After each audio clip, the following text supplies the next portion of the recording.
Welcome to this week's edition of the Belau Report. I'm Jane Belau, our guest, Mayor Kim Norton, and welcome back. Thank you. It's good to be here.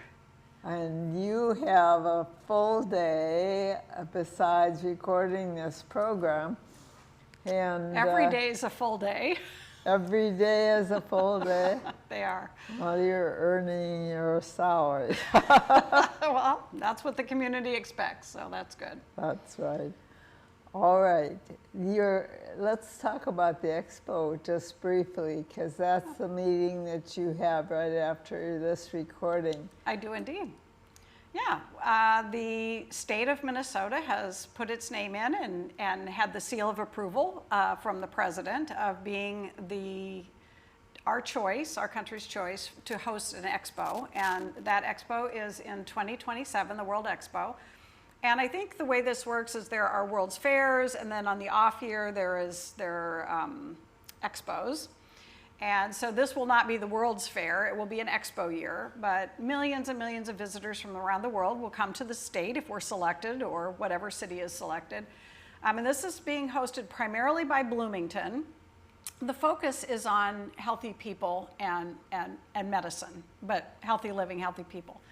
And so if we're going to be discussing health in the state of Minnesota, we should not forget the world's best hospital and premier healthcare that we have here in Rochester at Mayo Clinic. So we need to get back to the table. We had been involved several years ago with another attempt to get the World's Fair for 2024. We didn't get that, obviously.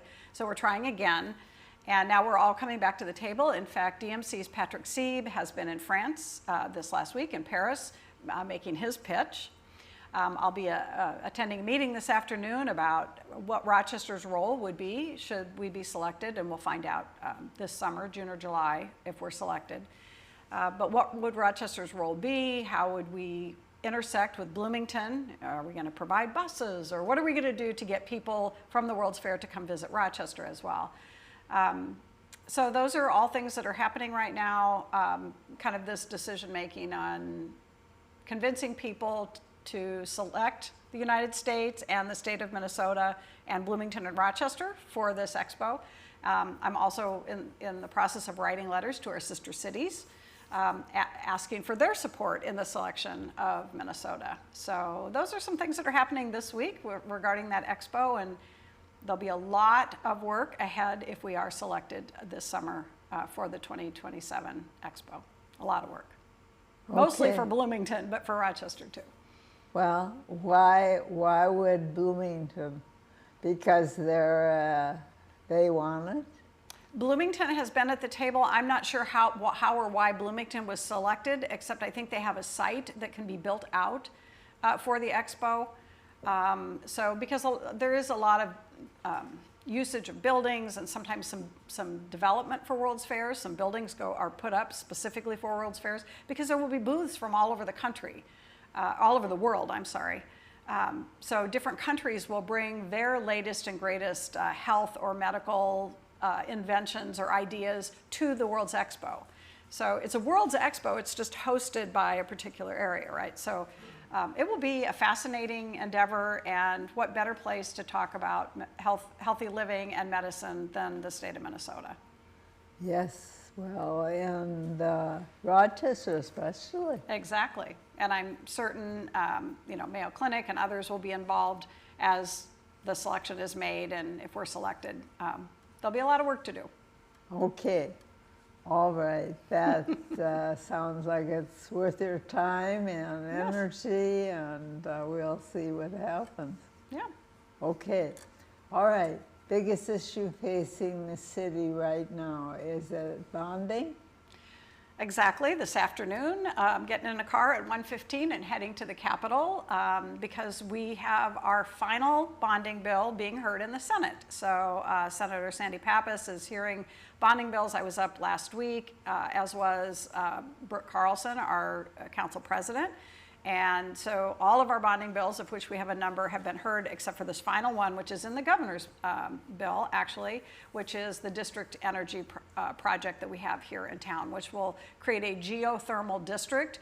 Right now, we're focusing just on the city hall, but we want it for the whole, the government buildings, the library, the Mayo Civic Center, and we want it available for private development that comes in the area to be able to hook up to the same system. So we have a request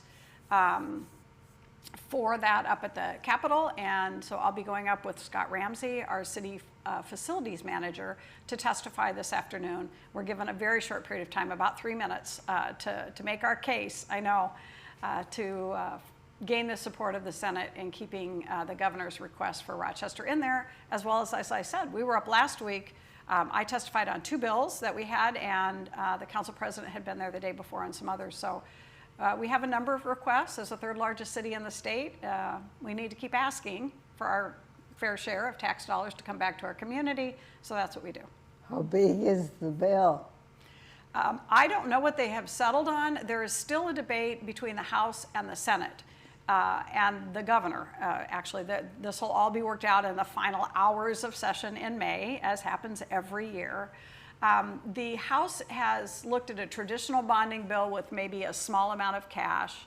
The Senate voted against the House bill because they could not get a bipartisan vote.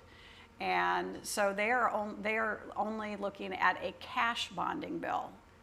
As you know, the state has a surplus, a very sizable surplus. I'm not going to quote amounts because I'll be wrong, but they are suggesting that we'll just do a cash bill. That way we only need a majority vote. We don't need, for bonding, which is borrowing, you have to have a 2/3 majority, a supermajority, in order to get that bonding bill passed. And since they couldn't get it because it was being so partisan, they decided to go cash.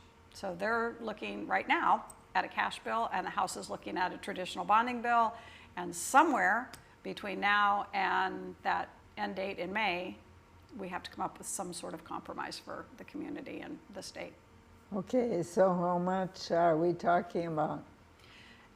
Each of the bills are different. I mean, the bills are very different. It's really hard to talk about amounts. We have a number of bills in there: the park and recreation facility, a park and ride, a trail, the district energy. I may be missing one that we have in there. So we have a number of requests, all for different amounts of money, and we will see what they give us at the end of the day, but their bonding bill will be sizable. How do you look at the session as a whole so far? Well, for the city of Rochester, I think this is it's a stressful time. You may remember last year we had these same, basically the same proposals. We may have added the park and ride, but at the Capitol for bonding. We also had the sales tax extension, which was asked for, and none of those things happened last year because the House and Senate left the legislature without having voted on the tax, the tax bill that we needed and the bonding bill. No work was done at the end of session. So we came back this year with those same projects and a couple others, and we just don't know what's going to happen. The sales tax bill, the House is refusing to hear them. The Senate has heard our sales tax extension request. The House is saying there are 20-some requests from around the state. The House's philosophy, or at least the chair of the committee's philosophy, has been we don't need a sales tax extension. People should be able to live within their means, and that should be done without having to add extra money to the sales tax. That money should be done through a different way of taxation. She doesn't like the one-offs. She said if we need to raise sales tax statewide, let's do it for everyone.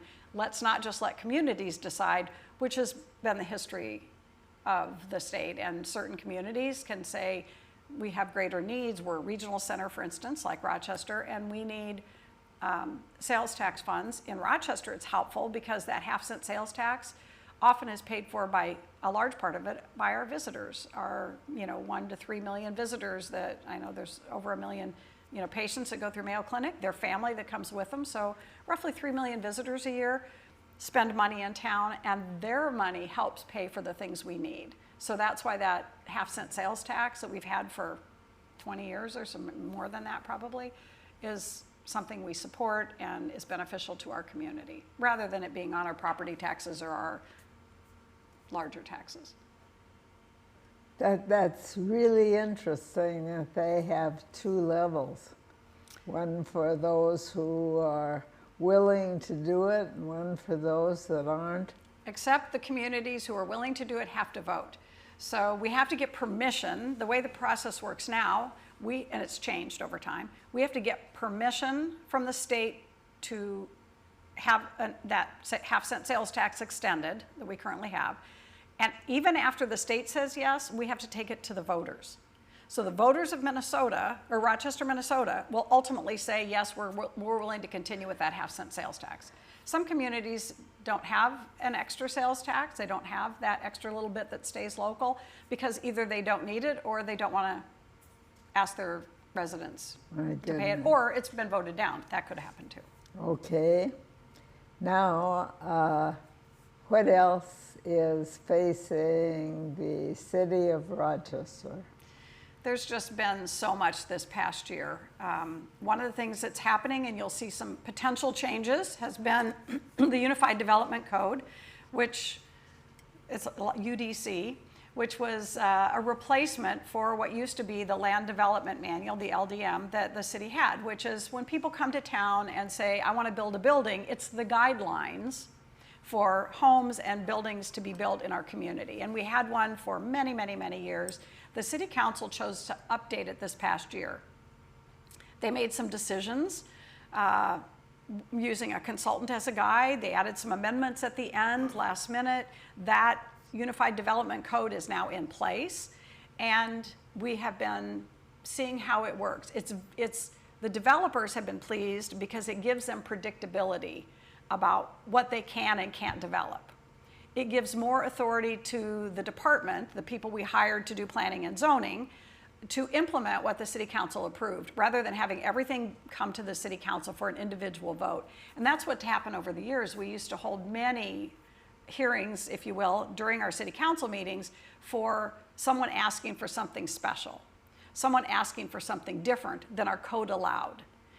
When we upgrade the codes, hopefully they have made it so that it addresses those one-off requests we kept getting through a real change in the way we do things. And that way can just be handled academically through the staff. So the developers have been asking for this for years, but I think we're finding that that Land Development Manual that changed to the Unified Development Code isn't perfect yet. Surprise. So some glitches have been found. And so as it has played itself out since January, some things have risen to the surface as this isn't working quite the way we wanted, or that signage, we set a size for a sign, but we forgot about billboards, for instance, that might need to be a little bigger, and we didn't have the right language that accounted for those, for instance. And that's just an example, maybe not the perfect one, to say that they're finding that the language that was used maybe wasn't perfect and doesn't hit the nail on the head. It's off a little bit. So you may be seeing a few items come back before the city council to change policy to make the language right, to make it read correctly in order to help development. So that's going to be the next thing. It was a huge undertaking to make that change in code, but getting it right the first time doesn't happen even at the legislature all the time, and it maybe didn't happen here. There may be a few tweaks that have to be made. What about these projects that they put out asking, they have $80,000, which at $20,000 for each grantee is like, what, 4 projects? But it's so people can build a place on their property. Yeah, there are ADUs, they're called. They're allowed in there's a pilot project that the Community Development Department is trying that will give people a grant to help offset the cost of building a small, tiny home in your backyard as an accessory dwelling unit. I dealt with this when I was in the legislature. And a company came forward and asked the legislature to change the laws to allow for what they were called then were granny pods. So if your mother was, neither of us probably have mothers that are still alive, but if we did, we don't want to put mom in a nursing home. Mom can't live alone anymore, but if we build a little place in our backyard, mom can live there and we can help her by popping in time to time all day, but give her her independence. That was the story that we got at the Capitol.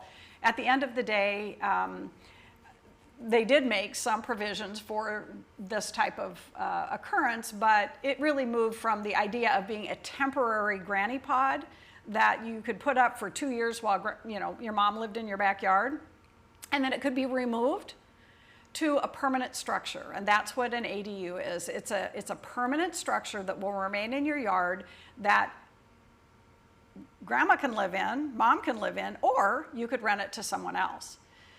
The city of Rochester chose to say that person that lives in that unit, you can rent it, but the owner of the building has to live in one of those two structures, so you won't have two rentals standing alone without anyone that owns the property living in them.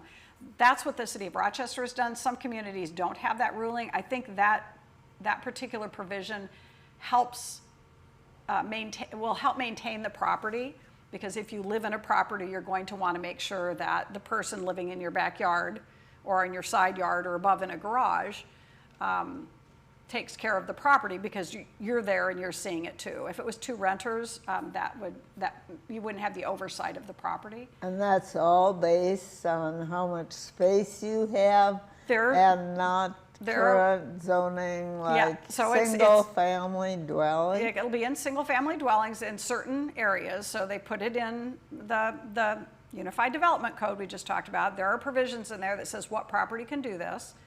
There are some being built in town that are actually in a development way out northwest that are quite lovely. They are built into brand new facilities, like above a garage apartment that you could rent or that your mother-in-law or mother could live in.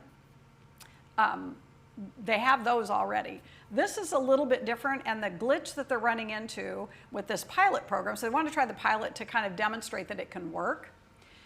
That's what the pilot for these, I believe, three pods, or these 3 homes in the backyards, these accessory dwelling units, that's what they're trying to do, is to show that it can work. So they're allowing people to get some funding to try it. But we'll see if people are interested. And there are problems, because the ones we're talking about are permanent structures that will have water and sewer attached. And that provision, making that permanent water and sewer, there's a little bit of struggle right now making sure that happens. So, the city council voted on this. This is now in our policies, and we will see what happens. It sounds like you need a consultant for the consultant.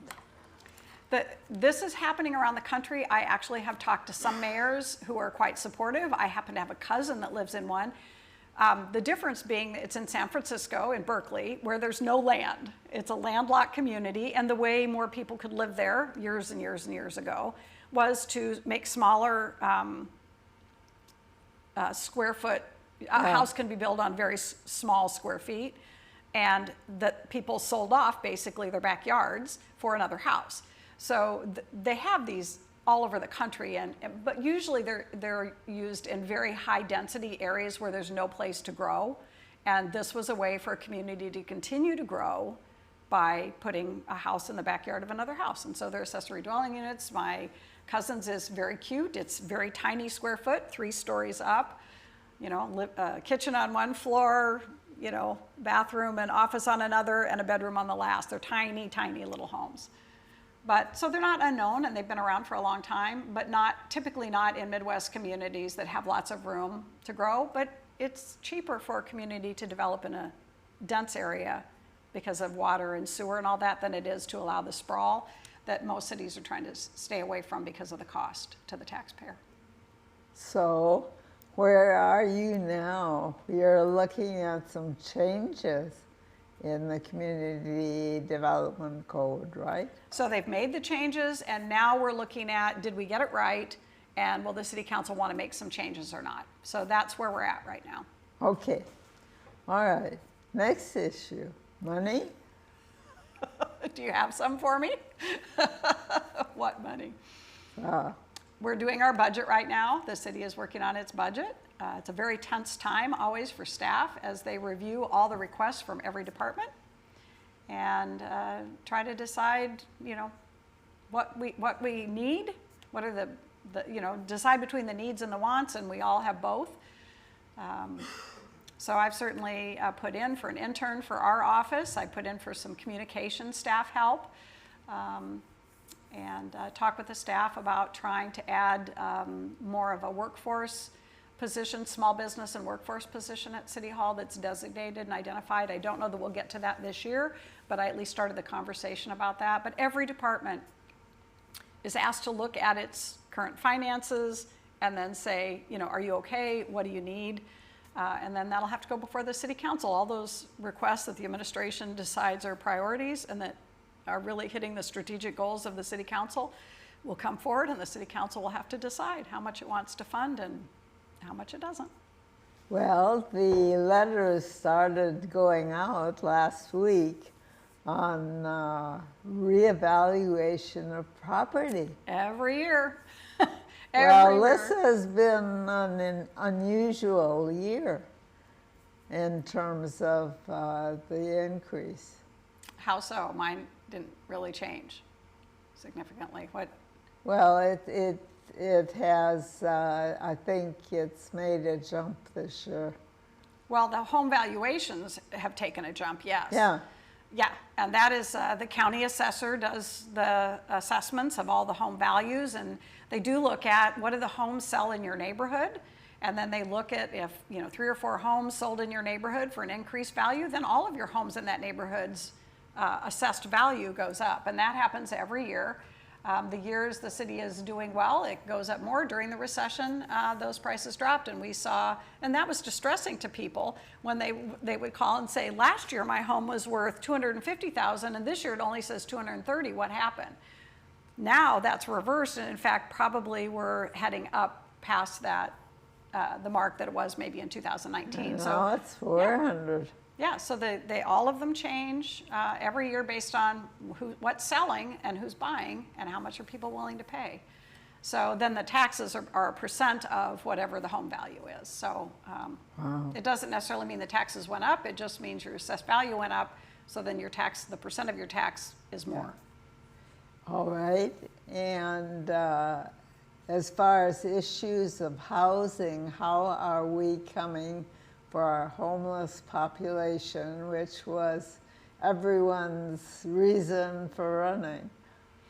Well, we've been working on the homeless crisis in our community since I was elected. As you know, we opened a night center called the Warming Center that Catholic Charities manages for the county. The county has purchased yet another building. They purchased several buildings. They have another one to try to help house the homeless.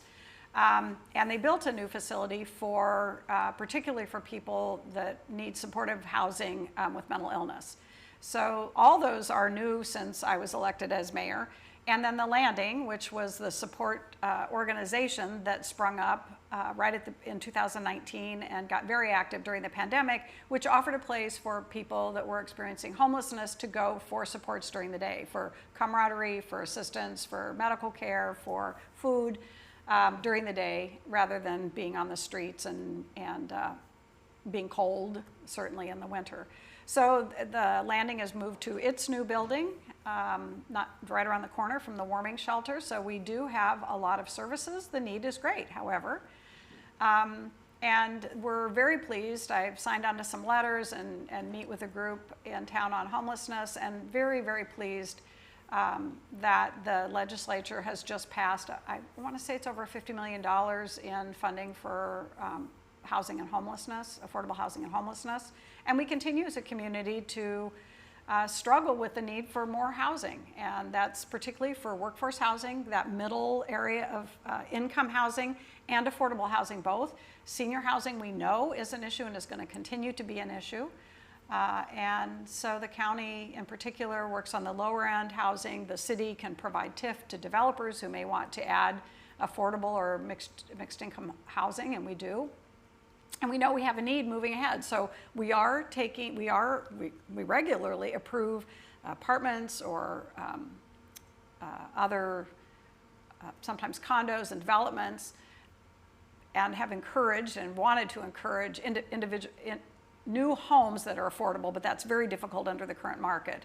To try to encourage all that so that we're planning for the future, but we have a long way to go given the study, the Maxfield study that was done, and the needs in the community. So yes, we're focused on it. No, we haven't solved the problem, but there are a lot of people who care deeply about these issues working on it, including the Rochester Area Foundation and the local coalition for homeless that's been meeting. So a lot of people working on the issue, but it's very difficult to solve, certainly in a short period of time. John Wade, who is president of Ready and with the Small Business Development Center now, says that our need is for workforce development.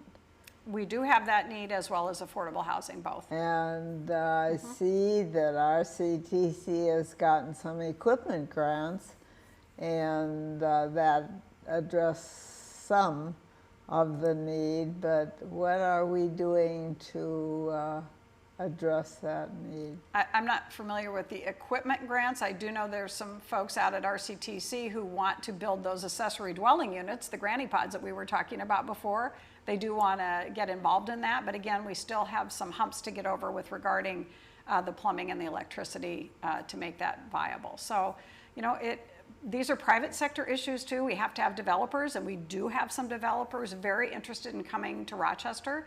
I've talked to at least 2 firms from the Twin Cities who are saying we'd like to get into the Rochester market that offer workforce and affordable housing or mixed income housing. One building, the Brick, has just opened its doors and is looking for leasees. They did come to us asking for a variance a couple weeks ago at the city council meeting, wanting to be able to hit at the 80 to 100% of the low income or average median income. They want to go from 8 to AMI. They want to go from 80 to 100%. Or 120% because there weren't enough people applying for apartments at that 80%. And that does speak to what you're talking about, that need for more workforce housing. These are people that have jobs, who work, who would like to move into the Brick, but who needed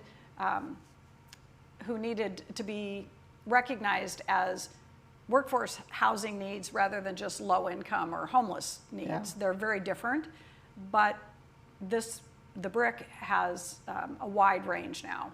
50%, 60%, and 80 to 120% of average median income. So the city council did vote to allow them to go up to 120%. So hopefully they'll fill soon. It looks like a beautiful complex right on Broadway and Civic Center Drive. How about transportation?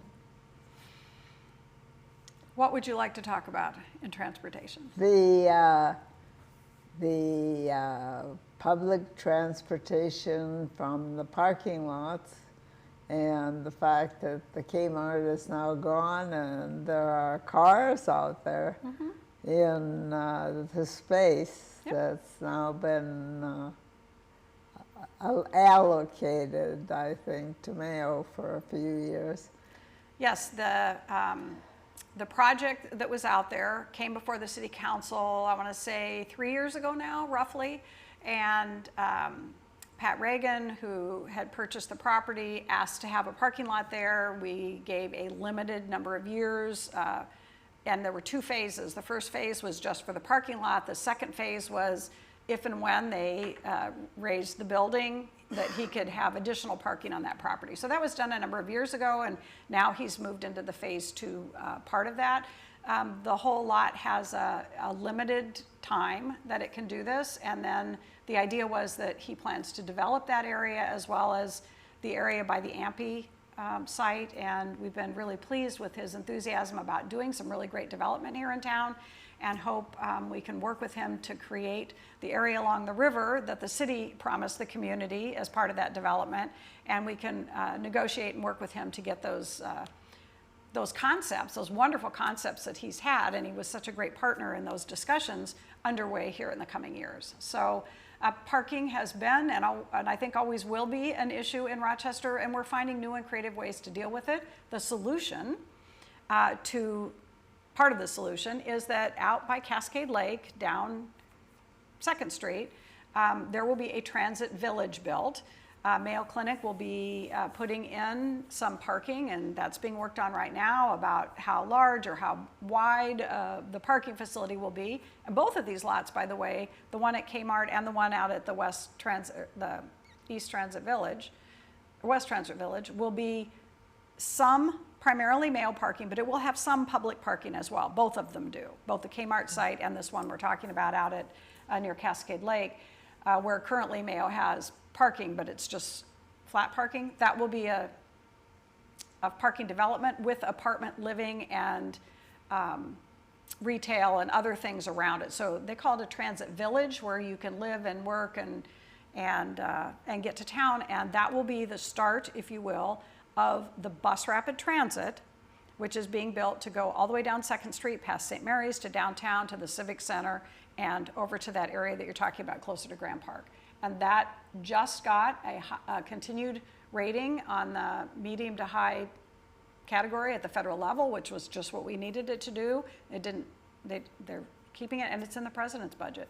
So phase 1 for the BRT, the bus rapid transit, made the president's budget. Now, whether that gets passed as is or not is a whole nother ball game, but we saw that as a real plus to signal to us that the federal government approves of the BRT and likes the direction we're going. So that will be part of the solution for parking. We're down to our last 2 minutes, and we want to give you a chance to tell our viewers what they can do to help you in doing your job. I know you're always looking for appointees who want to do something for the city. Go ahead. Absolutely. So thank you for the opportunity. And to the public, yes, we do have needs in the community. We do need more community involvement, not just at the city level, but in the community at large.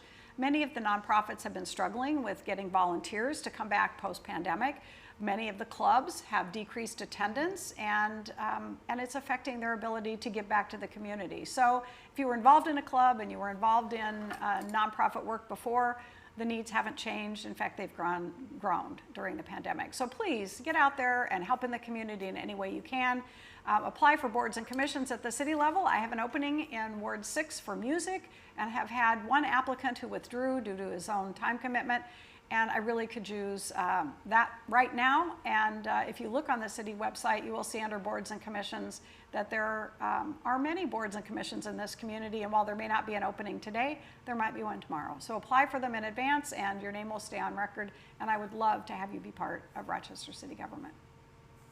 All right, Mayor Kim Norton, thank you for your time. Thank you. And I know that you are very busy, and good luck with the legislature. Thank you. And with all of these projects and your recent appointments, and hopefully it'll all work out in the long run. We have a great community, and we need to keep it that way. We do.